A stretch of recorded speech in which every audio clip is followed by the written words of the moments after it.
Like, we shouldn't talk about this on the show. Matt, by the way, this stuff, oh, that is it hot? Okay, all right. All right.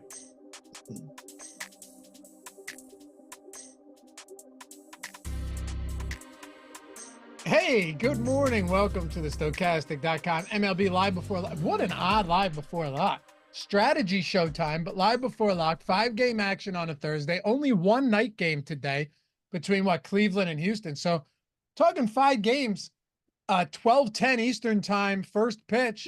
And then by 5 o'clock Eastern, we're essentially going to be wrapped up for baseball. Then we got basketball tonight.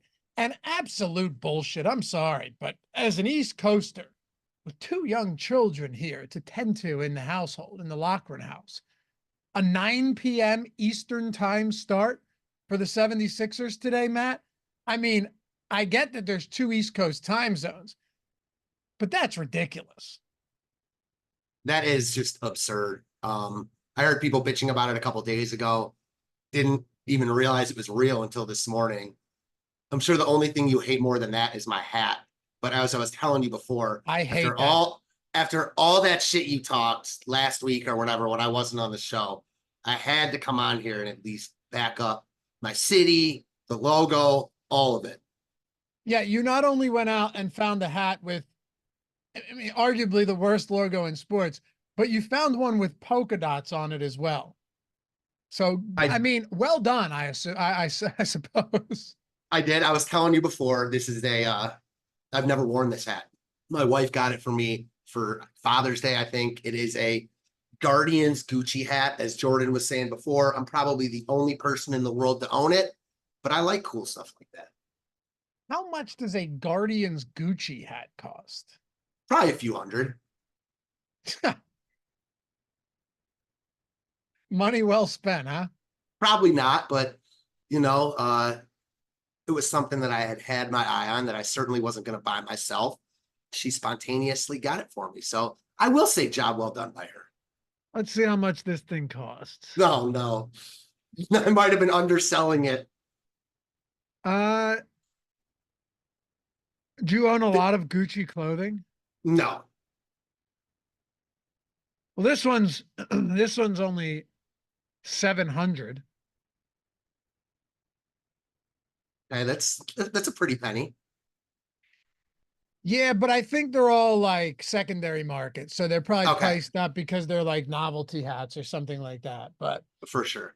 either way, happy to have you guys with us. Hey, take a single second if you haven't done so yet. Hit that thumbs up if you don't mind. Goes a long way for us. We appreciate you. Subscribe to the channel.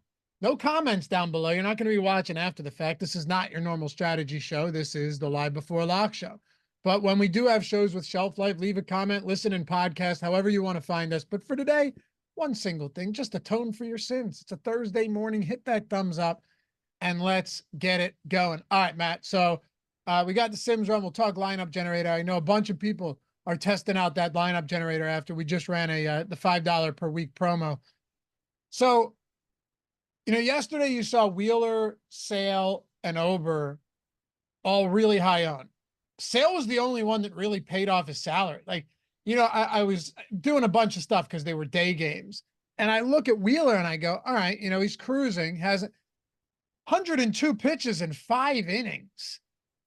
It was rough. He was good again. He just wasn't efficient. Chris Sale was purely dominant though in that matchup against Seattle. Yes, but the thing I'll say about Wheeler and why guys like that are so valuable on slates like that is even when he doesn't have his best stuff, it comes out of the start with like 23 fantasy points. Oh yeah, and he got the win. Yeah, and he got the win. Again, salary doesn't really matter when you have cheap bats, and cheap bats were pretty easy to find yesterday. I built my lineup different. I played one lineup, and I played Maeda and Michaelis, who you guys were talking about, and stacked the Braves. Wasn't quite good enough. Michaelis was shit. Maeda was really good, but Sale was Sale, and the Braves still weren't great. Like, they were okay, but no home runs, only 6 hits. So looking forward to today. And yeah, it is cool that it's like a true 11 o'clock live before lock. Jordan, we're fine now. I mean, it makes no difference at this point, but did we have the wrong time? Did we have the 12 o'clock live before lock time in here from yesterday still on the event? Say it again. Oh, all right. All right. We're fine. We're fine. All right. So pitching, I got the top pitchers tool pulled up. I'm going to refresh just to make sure. Let me see if we've got any changes since we last updated this. Top pitchers, top stacks. We're going to dig in. Matt, as we always do, we'll start with pitcher stacks. If you guys have any questions as well, hit us up, whether it's Discord or in the chat, and we'll get to all of that. But I think the first thing that jumps off to anybody that's looking at this slate with only 10 pitchers going, and a couple who are probably going to be considerably limited as far as pitch counts go, Edward Cabrera, 44% top 2 pitcher probability on DraftKings 2-pitcher site, 51% ownership. That's actually, I mean, he is actually not negatively leveraged nearly as much as guys who are getting this much ownership usually. Going up against the Colorado Rockies, not at Coors Field, in a favorable pitcher's park at Marlins Park, and the Colorado Rockies have a 3.4 run implied total on the road. So yeah, ultimately this does look like a good spot for a guy that has significant strikeout upside. How are you playing this from the ownership game perspective? It's really, really hard to get away from Cabrera and Eovaldi for that fact here, just because of the other options, as you mentioned, limitations on some of the other guys. The matchup is so pristine for Cabrera here The ballpark is amazing.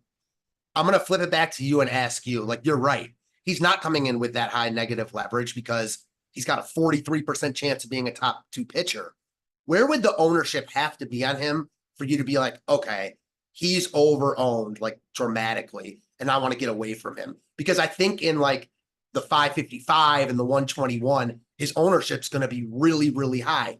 I'm still not sure it matters, though.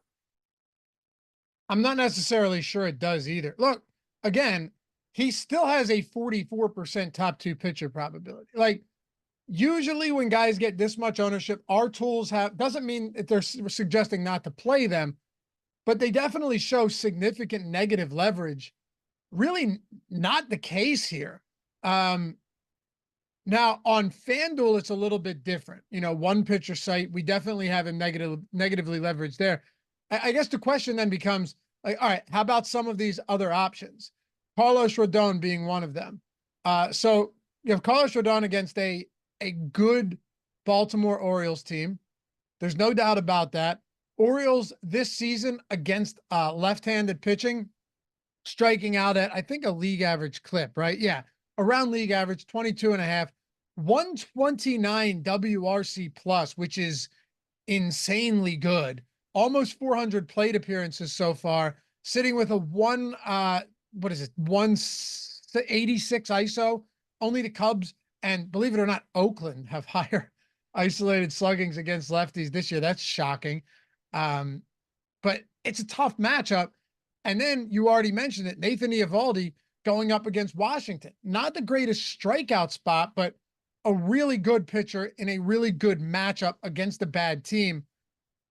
Are there other guys down here that you look at and say, you know what? I like Adrian Hauser, or I like an $8,700 Mitchell Parker against a Rangers team that has a 5-run implied total today. Are there spots I'm missing before we can actually talk about where the leverage spots are off of Cabrera? I don't really think there's spots you're missing. I think they're all in play because it's such a short slate and ownership is so concentrated. The first guy that kind of stands out to me is Kyle Harrison. I think he's the best pitcher of the bunch, pretty clearly outside the top 3. I don't love the matchup or the ballpark, but Boston's lineup is watered down. So he's good. He's not safe here, but he's not getting nearly as much ownership as Cabrera or Eovaldi and getting less than Rodon. I certainly prefer Eovaldi and Cabrera. I think you could quibble between him and Rodon, but you're just getting an ownership discount with either of those guys. Hauser is probably the next guy just because of his price tag. He stinks, but he's not like Jordan Lyles or Jose Urania bad. He's just not good. So yeah, I could see him like skating by here with a decent start. And that might be all you need on this slate, especially if expensive bats go off. Parker is also interesting. I wasn't really looking at him. He's low in the top pitcher tool, but after Harrison, really, it's all jumbled. So he's got a 12.5% chance of being a top 2 pitcher, 2% ownership. Yeah, I mean, I like plays like that for sure. I'm not sure what to make of him. He didn't come up with a ton of pedigree, but he's been really good in some tough matchups. He was solid against the Dodgers, was great against Houston. Last start, he struggled against Miami, but wasn't awful. You're paying a premier price for him. But I will say he looks like the best direct leverage off of the top 2 guys because he's in their price range and he's getting like a 20th of their ownership. You want to know what my exposure is to Edward Cabrera right now? 100%. 98.7. Yeah, it makes sense. So getting significantly above the field, like 50% above the field right now is, and this is in the Sims. The Sims are simulating these contests, right? They're trying to build out a field that resembles what the contest is going to look like as far as lineups go. And then you're simulating these contests tens of thousands of times. And then after that, you're seeing how often did, you know, this lineup win? How often did this lineup win? How often did it place top 5%, top 10%? Well, Edward Cabrera in the Sims right now, when I favorited the amount of lineups, I'm 98.7%. So I just don't see any way on this slate that I'm getting away from that. It's objectively the best matchup. It's one of the best parks. The crazy thing is, though, when I look at exposures beneath him, I mean, it's not crazy when you consider that one pitcher spot and essentially every single lineup is occupied by the same pitcher. I have no more than 30% of anyone else. 29 Hauser, 25 Eovaldi, 15% Carlos Rodon, Ben Brown at 11, Kyle Harrison at 10. Like that, I mean, that's what it is. It just comes down to the fact that pitcher is a lot more projectable than hitting. So Cabrera and Eovaldi, while they're not like top 10 pitchers, they're both very good starters. And the other guys just aren't in their tier at all. So I do think there's like a couple ways to play this slate. As I just said, I don't think Cabrera and Eovaldi are studs. Like these guys are number 2 starters right now, probably. Cabrera certainly has upside, more talent than Eovaldi right now. Eovaldi's the better pitcher. I think both of them are number 2s. So whenever guys like this are getting so much ownership, I do think that you can, in tournaments, and we'll get to that, start to think about using bats against them. However, it's one of those slates where they just project so much better than everyone else. And as far as hitting goes, like you just look at it, and this is something I talk about all the time when, you know, people talk about getting different in basketball. In baseball, you've got a guy like Tyler Nevin. He's not on this slate, averaging more fantasy points than Ronald Acuna this year. So there's always going to be cheap bats to outscore expensive bats and to be able to get different that way. Yeah, and from a stacking perspective today, once you get past like Colorado, Washington, unless you're interested in those stacks against Eovaldi or Cabrera, then it kind of does flatten out a little bit. Like you have what, 5 teams with 10 plus 11+% top stack probabilities. And then here's the crazy part. This shocked me just my first look at the slate, Matt. You have 7 of 10 teams. Actually, I'm going to include the Mets at 9.5%. 8 of 10 teams with stack ownership between 10 and 13%. Like Washington and Colorado are the only stacks that aren't pulling ownership. I wonder if it actually ends up that way or if one team will pull ahead of the pack. I'm not sure. I do think that because it's so spread out, like you're going to see real low ownership on like the bottom of lineups, just even more today because there's so many good stacks. So there's so many stacks to go to where you can just use the top to get different. And yeah, as far as like Colorado goes, the interest comes in from Cabrera's ownership. You look at Cabrera, the last slate he was on, he was really popular against Washington, actually. Cruised, and then all of a sudden got into trouble and gave up a grand slam to Jesse Winker. You get that on this slate, and Colorado could easily be the top stack. Now, I don't think that's likely, but that's where the interest in them would lie. If you're playing like a 3 max or a 5 max, are you getting to any Colorado or Washington stacks? Probably not, because it's not how I play, but I don't think it's out of the realm though, because Cabrera is by far like the best option on this slate, but that's all it is. Like he is not a pitcher that you think is safe. He's young with a ton of talent. So these are the slates that I like to get different like that. I just don't know if I want to use Colorado in Miami in that spot, if that makes sense. What do you make of you talked a little bit about him, but Kyle Harrison against Boston? Because I'm getting a decent amount of Boston exposure. Harrison's not bad. Now, granted, you are not in San Francisco. You're at Boston. So I think that definitely makes a difference, right? Like it's far more hitter friendly at Fenway than it is at San Francisco. There's no doubt. By the way, from a weather perspective, you could get some weather in this game between the Giants and Boston. So, you know, pay attention to that. But the weather in some of these games, like 92 degrees in Baltimore, first of all, 92 degrees at first pitch in Baltimore is crazy. 80 degrees in this Mets-Cubs game. And then you're looking at like 68 degrees San Francisco and Boston, up a little bit further north. The other played inside Texas and Nationals. But and then Marlins in Colorado. Is this a spot where you're looking to maybe get to Harrison, or are you similar to what I'm doing? Would you be just like getting the most of Cabrera, and then everybody else is kind of just in there a little bit? Yeah, that's exactly what I was going to say. I think Cabrera, and I think I would probably be getting maybe more of Eovaldi than you seem to be getting. I know that's the chalky pairing. I just think there's a lot of different ways you can, or a lot of ways you can get different with bats. But I do think Cabrera stands out as the top guy by far. And then spreading it out makes sense where you're getting some Harrison, some Rodon, a little more Eovaldi, I guess some Bradish, and a little Hauser. I didn't get your take on Hauser. He's If you had one. Yeah, he's dirt cheap. Like that's my take on Adrian Hauser. He's dirt cheap. And you have a few stacks on this slate that are not going to be particularly affordable.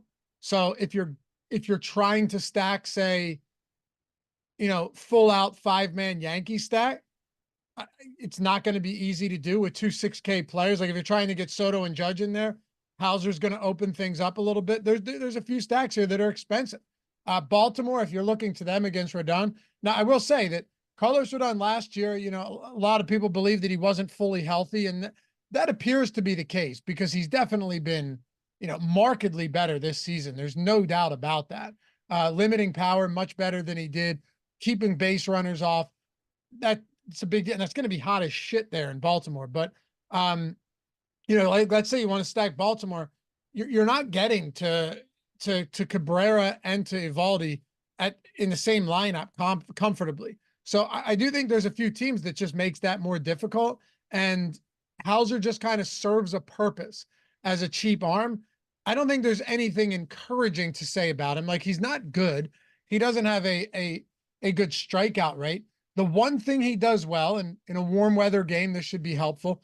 The guy really doesn't allow power at all. Like 3 of his last 4 seasons, if you include, a month and a half into this season, or whatever, a month plus into this season, 0.75 home runs per 9 or fewer in 3 of the 4. So he keeps the ball in the yard.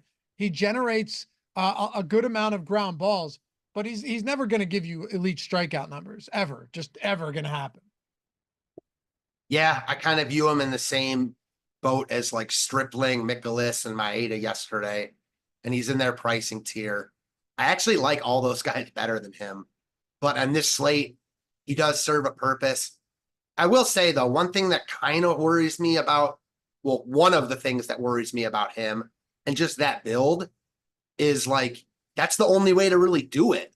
So a lot of people that are stacking the Yankees are going to be using Hauser, or stacking the really expensive Rangers, or whoever it is.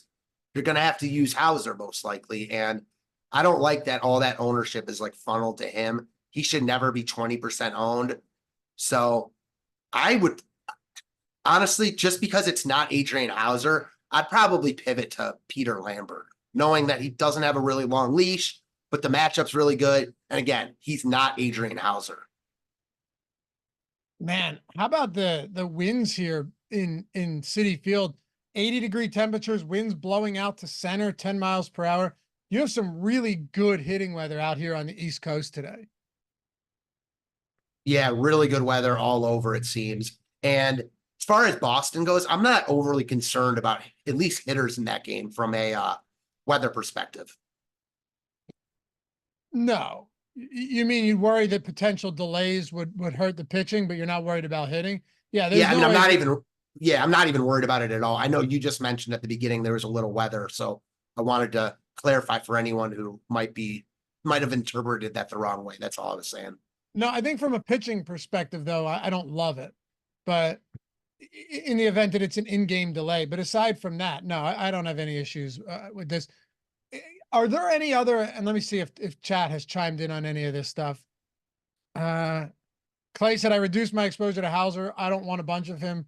Yeah, I mean, I don't think anybody wants a bunch of Adrian Hauser at all. Arcatel said, to think Lambert can make it in Miami. I mean, you just said it right there, that Lambert might be the pivot off of Hauser. I don't think it's insane. Lambert's not good. He doesn't have, I mean,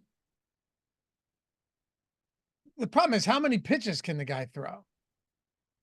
Yeah, I don't know what they're trying He to do threw with him really. 26 pitches last time.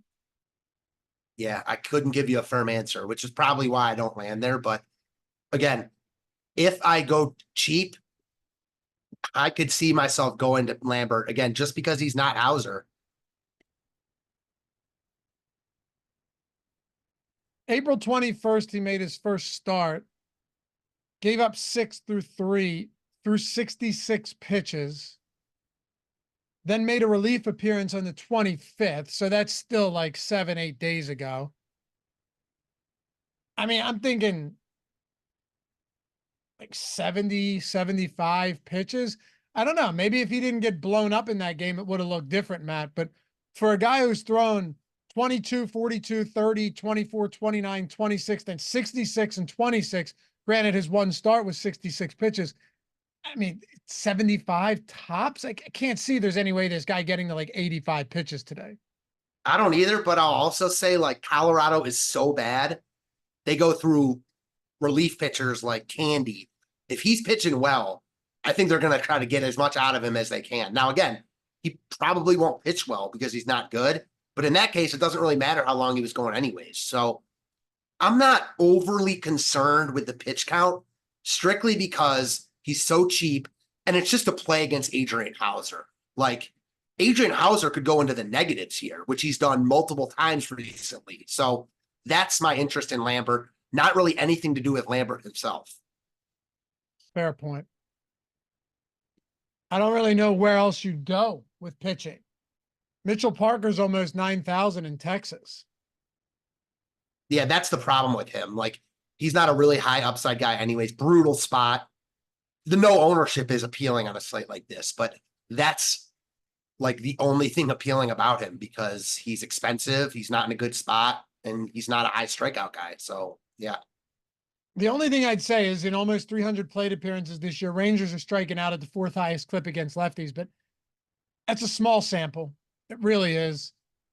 They also just haven't been great against left-handed pitching. But like, are you getting enough leverage? Even if you are, like, does it make sense to go, you know what, instead of Nathan Eovaldi or Edward Cabrera, I'm going to pay 8,700 for Mitchell Parker in Texas against the Rangers. I just don't see it. Same. I mean, if you're playing a ton of lineups, yes, sprinkling him in makes sense. But I kind of take your question, like if you're playing one lineup or 3 entry max, like just making that pivot makes sense. I don't think so. I think there's just much easier, more natural ways to get different with bats. I agree. Are there any other pitching options? We leave no stone unturned, especially excuse me, if it's a 5-game slate. But you're talking Cabrera, Eovaldi at the top. Tough spot for Carlos Rodon. I guess the only argument or question I'd ask you, because he is getting ownership, super hot there. The only question now is, like, he's 7,900. He's negatively leveraged as well, about 9%, but it's 7,900. Is there any part of you that goes, hey, you know what? He's cheap enough today. Yeah, I think that he's the clear third guy. Like he's the third banana here. He's getting the third amount of ownership, like the third most ownership. I'm not exactly sure what to make of him this year just because he's been so inconsistent. There have been stretches where, did he win a Cy Young? Like he's been right up there as one of the best pitchers in the AL. And then he's also at times where he's been one of the worst pitchers, kind of similar to Lucas Giolito. Weird, both ex-White Sox. I definitely see the case for playing Rodon. I don't like him as much as Cabrera or Eovaldi, but he's cheaper and not getting as much ownership. So I do think he's on those guys' level. If he were even less owned, I'd have more interest. I hate the matchup. I do like lefties against Baltimore more than I like righties, but still, you know what you're getting into bed with when you try to pick on this Orioles offense. That is true. I'm not a huge fan in this. I'm almost more inclined, and no, I think I'd probably still go Rodon over Baltimore stacks, but there is a part of me that looks at, because I'm getting virtually no Baltimore stacks right now, and I was thinking about actually making some manual adjustments to maybe get it a little bit higher. But there's a part of me that thinks Baltimore makes a little bit of sense, maybe more sense with that 30% ownership coming in on Rodon. Baltimore's getting only 10% ownership, 9% top stack probability. They don't grade out well because Rodon is good, but they still have an implied total of 4.6 today. Yeah, and I think when you have slates like this where all the numbers are jumbled, you kind of have to do your own interpretations a little bit. There's a lot of nuance in DFS in life and anything. And certainly I'm not going to be right all the time. But when I'm looking at these numbers, I think that Baltimore is going to be even less owned than we're showing because they're so expensive. Rodon is actually getting ownership. If you can get to Baltimore, you can get to the Yankees and other teams in better spots. So I think that's going to be the more popular build. If I were using like a Hauser who's going to be popular, I think Baltimore might be my stack of choice. Again, they're not a likely to succeed stack, but this offense has a ton of power, a ton of speed, and Rodon has shown like he's very good and he has a propensity to get blown up at times. So if you get that today, Baltimore will be the winning stack. And I just don't think they're going to get as much ownership as teams like the Yankees, the Giants, the Red Sox, the Rangers for sure. I think the Rangers and Yankees end up getting the most love. Let's dig into these stacks a little bit more. And then, by the way, at the end of the show, we'll make sure to get you out of here with plenty of time to finish those lineups. Give our top pitchers, top stacks, and a home run play from each of us. Matter of fact, yesterday, Greg and I on Live Before Lock each gave out home run plays, and both of them hit, Tommy Pham and Wilson Contreras. So let's see if we can run that back again today, Matt. That was nice. Whether it was a DFS perspective or a betting perspective, both of those homers hit. So we'll have something for you there as well. Also, as always, one more time before we close the week out tomorrow, just a couple shout outs to the fellas. Jake DeWitt, DFS Golden, 2 huge wins combined for over 30K with the Sims tool. Jake just signed up for the Sims tool. DFS Golden mentioned that the tools took him there as well. So shout out to you guys. 2 months. Anytime you're getting those 5-figure wins, you're feeling pretty good about things. And yeah, I mean, it shows the Sims work, the lineup generator, that stuff works. If you guys want to check it out, link in the description and in chat. I already explained how it works, discussing our exposures today. Jordan's been throwing it up on the screen, but you can do it for a month or you can try it for a week. Like when it comes to a week with the Sims tool, you're getting every single slate, right? Every slate. So on a 7-day week that you're grabbing it for, you assume there's at least like 14 slates, not including showdown slates. You know, on Sunday, you've got 2 slates. Saturday, you're always going to have 2 slates. Usually Thursday, Wednesday, Monday, you're always going to have those like 2, 3, 4, 5 game early slates, the night slates. So there's a lot. Turbo slates. You can do any slate, simulate all the contests, use the contest generator. There's late swap too. Not as big as it is for like NBA, but still late swap's huge. If you already have your lineups, news comes out, a guy gets scratched, you need to make quick adjustments. You're playing a lot of lineups, boom, throw it in 2 minutes later. You toss them right back into DK or FanDuel and you're good. And the post-lock simulator or post-contest simulator where you can see what was your simulated ROI, what are you doing right, what are you doing wrong, and what are other people who are winning doing as well. So a week, month, one sport, all sport, it's all down there. If you ever have questions, feel free to hit me up or Greg too.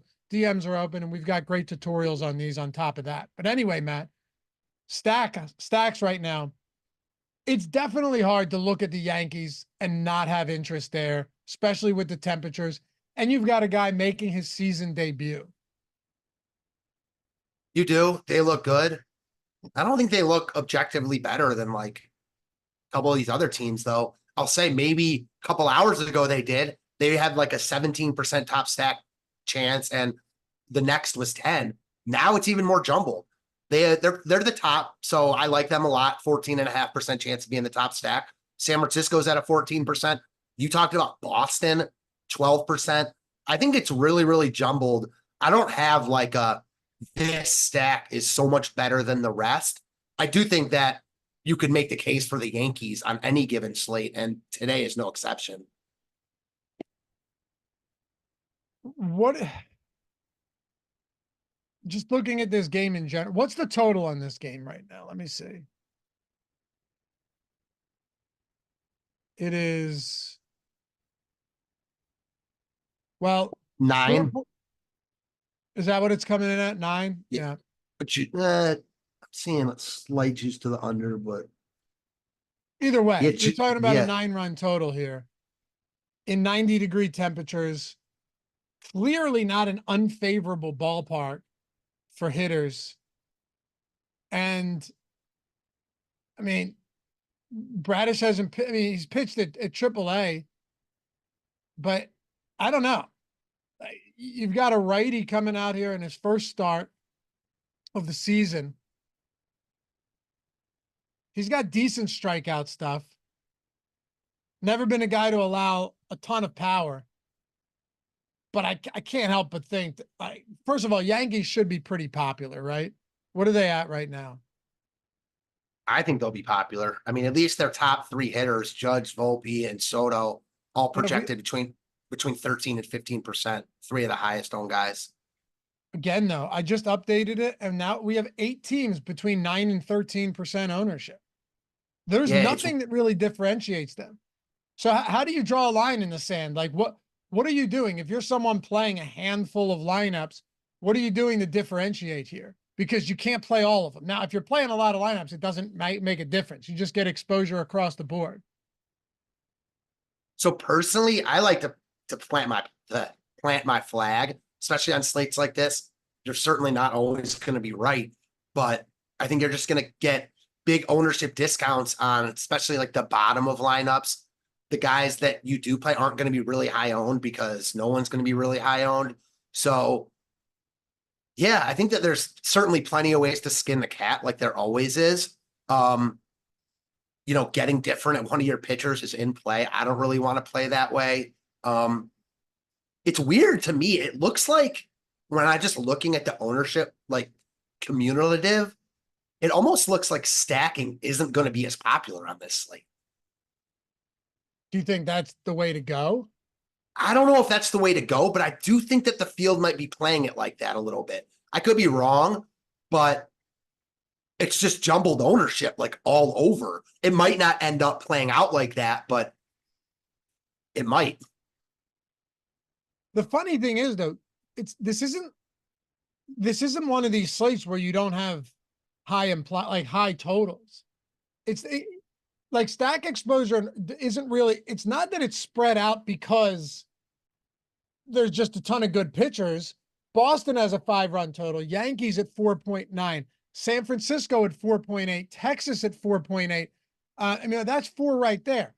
Baltimore and Miami at 4.3. Then you have a few others that are down there. Mets, Cubs, 4.1, Rockies and Nationals at 3.4, but that's to be expected. I mean, at this stage of the game, I think it is just a pick your poison type spot. Maybe instead of just going heavy 5-mans, you start mixing in 4-4s or 3-3-2s and stuff like that. Maybe that's the answer today. Yeah, I mean, I know yesterday in like one of the tournaments I was in, the guy who won it did not stack. I think the most he had from one team was 3.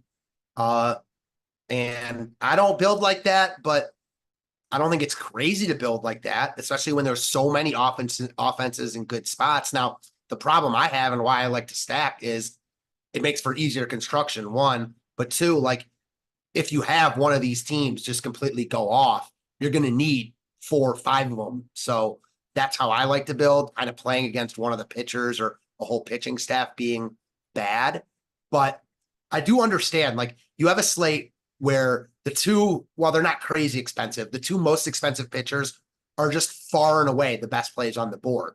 So those are the priorities. And then there's a bunch of offenses in good spots. People want a little of the Yankees. They want some of the Rangers, the Red Sox. Like I could see it playing out like that a little more than normal. Not everyone, certainly, but a little bit more than it normally would. Well, with that in mind, let's give out top pitchers, top stacks, and some home run plays for today. By the way, Sleeper, free square today, new users. I would assume most of you guys are there already, but assuming you're in a state where you can play Sleeper picks, $500 first match deposit bonus. the dynamic pricing, which is very, very cool. So you can actually, unlike other pick'em sites, take home runs, doubles, triples, triple doubles, double doubles, touchdown scores, all of that stuff, throw them into your lineups up to 100x. You can put the safety net feature on. I would assume, I would recommend not doing that. They want you to do that. Don't do it. But yeah, a lot of cool stuff over there, and a free square today. So your free square, Nathan Eovaldi, over half a strikeout. So if you're new and you're like, all right, I'm trying to get that big deposit match bonus, whether you have 50, 100, or 500, you also had the free square on Eovaldi. Over half a strikeout today is up there over on Sleeper. Link in the description and in chat if you're not there yet. Great place to play. They do a ton of free squares and they have the best bonus out there. What are your top 3 pitchers? I mean, is this as cut and dry as it seems? I mean, I'm definitely going to go Cabrera, Eovaldi. Yeah, I think that Rodon is clearly the next best guy. Like, honestly, Rodon, it's just a matchup thing. I was going to say he should probably be a little more expensive, but the reason he doesn't look as good as the other two, even though he's cheaper, it's just the matchup. Like, the floors for Cabrera and Eovaldi are much higher here than Rodon's, and that's important. It's not everything, but it's important. All right. Obviously, based on my exposure, it's just Cabrera far and away. Nathan Eovaldi, I mean, it really is gross beyond that. I think, unfortunately, I mean, it's between Rodon and Harrison, right? It has to be. Yeah, it seems like the offenses are getting more boosted than the pitchers in that Boston game. I like Harrison as an arm. If I were multi-entering, I'd at least be at the field, probably over. I really struggle to get there in like limited lineups just because of the ballpark downgrade, all of it. I'm going to go Carlos Rodon, number 3. We know he's got some strikeout stuff. He's coming off an 8K game against Milwaukee. I'll go Rodon, sub 8K. I still think he's a little bit underpriced here. I do. And I think the win equity is relatively significant. Top 3 stacks, Matt. Man, I'm going back and forth here because a bunch of them look good. I'm going to kind of go off the board as my number 1. I know he's not one of the highest owned pitchers, but he's getting way too much ownership. Give me the Cubs at number 1. Coming in with nice leverage. They're jumbled in as a top 4 stack on the board. One of the only 4 teams projected for under 10% ownership. So give me the Cubs, then the Giants, then the Yankees. Okay. I'm going to go Yankees. And then behind the Yankees, I'll go, God, it's crazy how spread out it is. Yeah, and I want to get your opinion on the Cubs also, because let me just throw them out here real quick. Yeah, San Francisco, because they're just positively leveraged. They have our highest stack score of any other team. And then I'm not going to go Baltimore. I already got one in that hot weather game. I'll go behind that. I'll go Boston. I think both teams with 5-run totals have real opportunity to put big runs up in a favorable park in a good weather game. Go ahead. No, so I just wanted to ask you about the Cubs because, we talked about Hauser. He's not very good. He's projected for a little ownership because he's so cheap. Too much ownership, matter of fact, but he's still not like chalky. Do you think that's going a little too like off the island stacking the Cubs here? No, it's just the only, because it's, favorable hitting conditions. It's warm, winds blowing out. The only thing is, like, Hauser just doesn't give up a lot of home runs. I'm not saying he can't today. Anything can happen. He's just oddly good at suppressing power. It's like his one good. He's the guy that I never want to play and I never want to stack against. But no, on this slate, I don't think that's crazy at all, especially given that Hauser, what's his ownership at right now with our updated 17%? Yeah, he's not getting, he came down quite a bit, huh? So he's not getting that much ownership. Yeah, that's my thing. Like, a big reason I like the Cubs is because of the ownership Hauser's getting, but his ownership might be negligible, Yeah. Agreed. Do you have a home run play? I can throw one out there.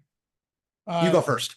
All right. Juan Soto against Bradish. I will say, Bradish done a good job of limiting left-handed power. No doubt about it. But first start back, 90 degrees, Camden Yards. Give me Juan Soto here with the platoon advantage against Kyle Bradish. Give me Jorge Soler. Okay. Jorge Soler. Yep. I like it. Yeah, wind blowing to right. It looks like it's blowing. Someone mentioned it in chat. It looks like it's blowing more left to right and not strong. So I don't know. Still favorable. No doubt about that. Hey, you can follow Matt at Fantasy Tips Matt, _D. No MLB live before lock tonight because we only have one game, but NBA live before lock. You have a 6:30 tip for the Pacers Bucks game tonight. We will be on playback, so be sure to join for that. And of course, live before lock, as always, for a 2-gamer. Still huge prize pools for NBA. You want to check out any of the Sims. The Sims, by the way, comes with all of our tools. So you know where to find them. And if you wanted to jump in on NBA, still a lot of basketball left, whatever it may be. But appreciate you guys. Hey, it's an early one today. Enjoy the rest of your day. We'll catch you back here tomorrow to close out the work week. Peace.